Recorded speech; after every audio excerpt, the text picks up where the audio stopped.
Equal ఎంతమ్మా? ఎంత?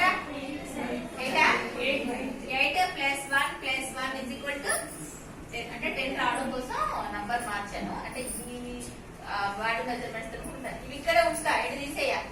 రాయకండి, వినండి, మంచి జాగ్రత్త వినండి. తర్వాత 1/4 ఇజ్ ఈక్వల్ టు ఎంత? 7 ప్లస్ 1 ప్లస్ 1 7 అమ్మా. జాగ్రత్త చూడండి. అది 2 పెట్టాను. నెక్ యొక్క పొడవు, నెక్ యొక్క పొడవు మనకు 12 ఇంచుల గల వాళ్ళకి 15 ఉంటుంది లేదా 18 ఉంటుంది. 15 ఎక్కువగా ఉండే వాళ్ళది 18. ఇది ఎక్కడ తీసుకుంటారు మేడం?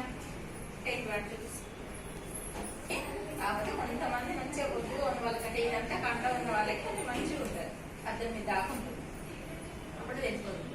ఇక్కడ చూసారా ఈ ఎంక ఉందా? ఈ ఎంక మనం షర్ట్ వేసుకుంటే బటన్స్ పైన బటన్ పెట్టుకుంటాం కదా, ఎంత వచ్చిందమ్మా? 15. మంచిగా కొంచెం బొద్దుగా ఉన్న వాళ్ళకైతే ఎంత రావచ్చు? 18 రావచ్చు ఈజీగా ఇట్లా కదా. 18 రావచ్చు కదా. అయితే 18 లేదా 15 వస్తుంది. అయితే దీన్ని ఏం చేయాలంటే ఎన్ని భాగాలు చేయాలా? మామూలుగా అయితే 4 భాగాలు చేస్తాం. 4 భాగాలు ఏంటి?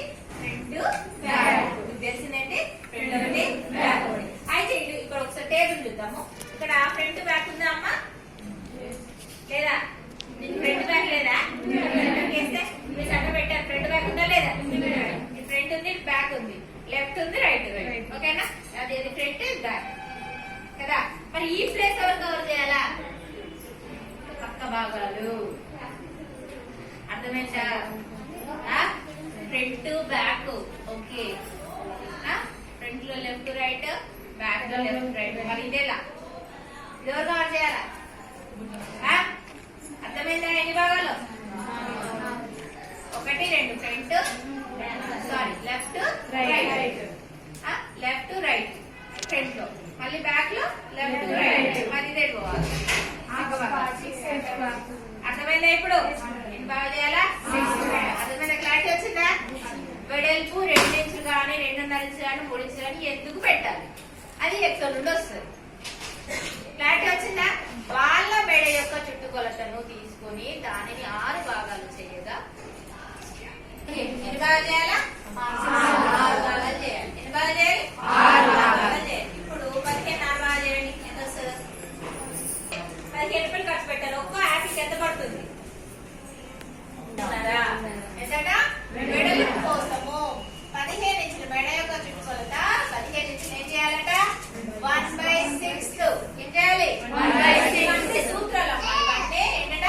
సూత్రాలు అంటే ఒక మనిషి మెజర్మెంట్స్ మనం తీసుకున్నప్పుడు వాళ్ళకి ఎలా కొలతను మనం డిసైడ్ చేయాలన్నది సూత్రాలు. అంటే జస్ట్ మనం ఏం చేసాం? ఫస్ట్ కొలతలు మాత్రమే తీసుకున్నాం. మరి వాటిని క్లాస్ పైన ఎలా అప్లై చేయాలంటే వీటిని ఆధారంగా చేసుకుని అప్లై చేయాలి. ఓకేనా? ఎంత చేయాలి? 1/6 చేయగా ఎంత వచ్చిందమ్మా? 2.5. అయితే దీంట్లో మీకు చిన్న టెక్నిక్ ఉంది. ఇక్కడ 2.5 అనేది డైరెక్ట్ గా టైలరింగ్ లో అయితే పెట్టకూడదు.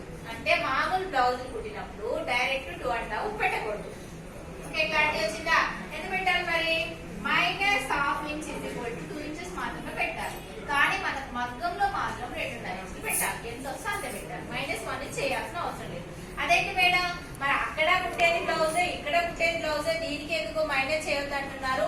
మరి దానికేమో మైనస్ చేయమంటున్నారు. ఎందుకు? అయితే మనకి ఇక్కడ మగ్గం వర్క్ వేసినప్పుడు మనకు చుట్టూ బార్డర్ లైన్ అనేది వేసుకుంటామా లేదా?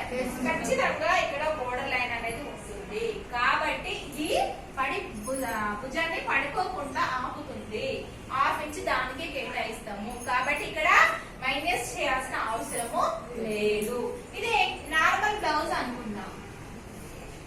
నార్మల్ బ్లౌజ్ అయితే ఇక్కడ నువ్వు ఇక్కడ 2.5 ఎంత? ఇటు 2.5 పెట్టి కట్ చేసావు. కట్ చేసిన తర్వాత ఏమైంది? ఇక్కడ మళ్ళీ నువ్వు కుట్టేస్తావు. వేస్తావా? వేవా? 1/2 ఇంచ్ ఖర్చుతో నువ్వు కుట్టేస్తావు. కుట్టేసినప్పుడు గల్లా పెరుగుతుందా పెరగదా? ఎంత అవుతుంది? 3 + 3 6 అయితే అప్పుడు పడిపోతుందా లేదా? అర్థమైందా? ఇక మగ్గం బ్లౌజ్ లో పడిపోవడానికి అవకాశం ఉండదు. ఇక్కడ మనకు ఈ ప్లేస్ మనకి ఏదొస్తుంది?